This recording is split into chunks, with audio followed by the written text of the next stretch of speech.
Compañeros y compañeras legisladores, desde finales de la década de los 70, México volvió a ser una potencia petrolera y a raíz desde el descubrimiento del yacimiento de Cantarell, uno de los más grandes depósitos de crudo que en el mundo se hayan encontrado, los ingresos por las exportaciones petroleras crecieron consistentemente hasta convertirse en un importante recurso que llegó a representar 40 centavos de cada peso.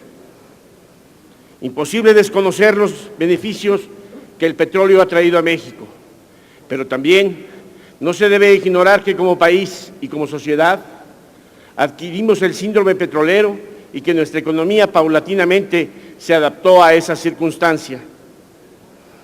Hacer una reforma integral se volvió una tarea casi imposible. Las grandes reformas estructurales necesarias para dinamizar la economía se dejaron a un lado y los grandes cambios se disfrazaron con tibias e insuficientes modificaciones. Los ingresos petroleros extraordinarios en muchos años, gracias al precio del energético, debilitaron la voluntad nacional para hacer cambios de fondo. Condujeron a la adopción de políticas tributarias con bases gravables estrechas y concentradas, y en algunos años el flujo de recursos petroleros fue más rápido que la capacidad nacional de invertirlos adecuadamente. Así, llegamos a la crisis financiera más grande que el mundo ha conocido y que se originó en los Estados Unidos, el socio comercial más importante del país.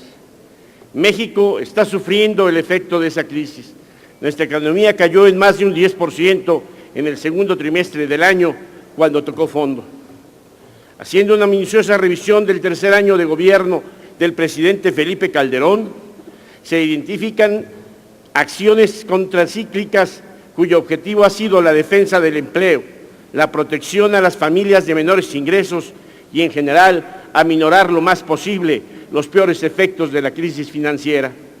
Por ejemplo, se amplió el programa de empleo temporal, dando lugar a que más de 500,000 de mexicanos tengan hoy un ingreso trabajando en actividades que benefician a sus comunidades. Se extendió la vigencia de los servicios del Seguro Social, lo que ha permitido a aquellos trabajadores que perdieron su empleo, el que tengan ellos y sus familias accesos a los servicios de salud y otras prestaciones. En lo que respecta a nuestras empresas, este año se han detonado créditos por más de 94,000 millones de pesos, redundando en beneficio tangible de más de 100,000 micro, pequeñas y medianas empresas. Para el campo mexicano se ha logrado contar con un presupuesto para el programa especial concurrente para el desarrollo rural sustentable que supera los 235,000 millones de pesos, monto que representa el 50% más de lo que se canalizaba en el 2006. No debemos dejar de mencionar otros aspectos de mayor relevancia en el actual gobierno, referente al programa de infraestructura más grande de la historia. En menos de 3 años hemos invertido más de 100,000 millones de pesos en proyectos carreteros. El día de hoy llegó la necesidad de tomar en consideración todas las acciones del gobierno, con el fin de construir un país, el país que necesitamos. El Grupo Parlamentario de Acción Nacional concuerda claramente con la política económica manifestada por el presidente de la República en el envío del paquete económico. En ese paquete se establecen 2 diferentes vertientes. La primera es una reforma en el ámbito tributario que no representa la reforma integral y la reforma hacendaria que necesitamos, sino que representa la necesidad de hacer frente a una crisis financiera como la que estamos viviendo.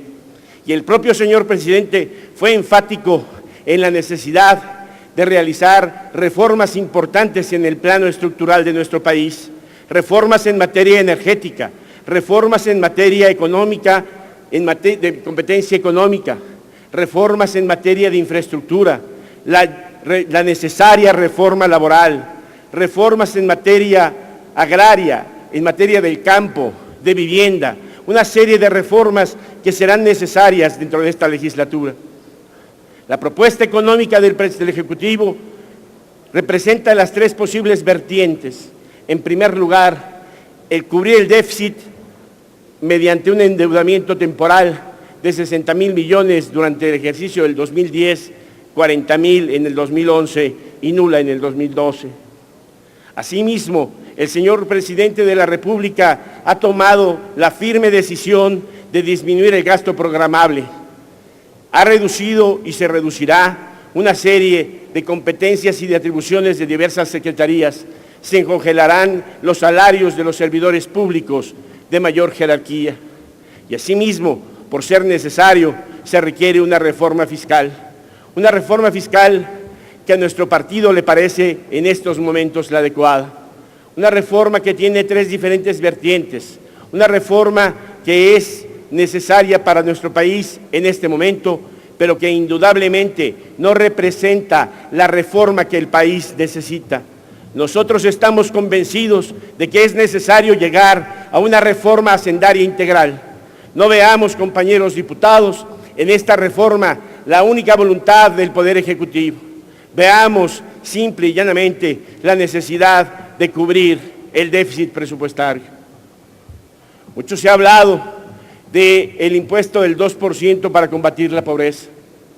Nuestra postura es que este es un impuesto al consumo que está claramente dirigido a un fin específico que requiere el que la canalización de los recursos que de ahí se obtengan se canalicen al programa de oportunidades, a la salud, a la alimentación, a la educación, a la ayuda a los más vulnerables, a los indígenas.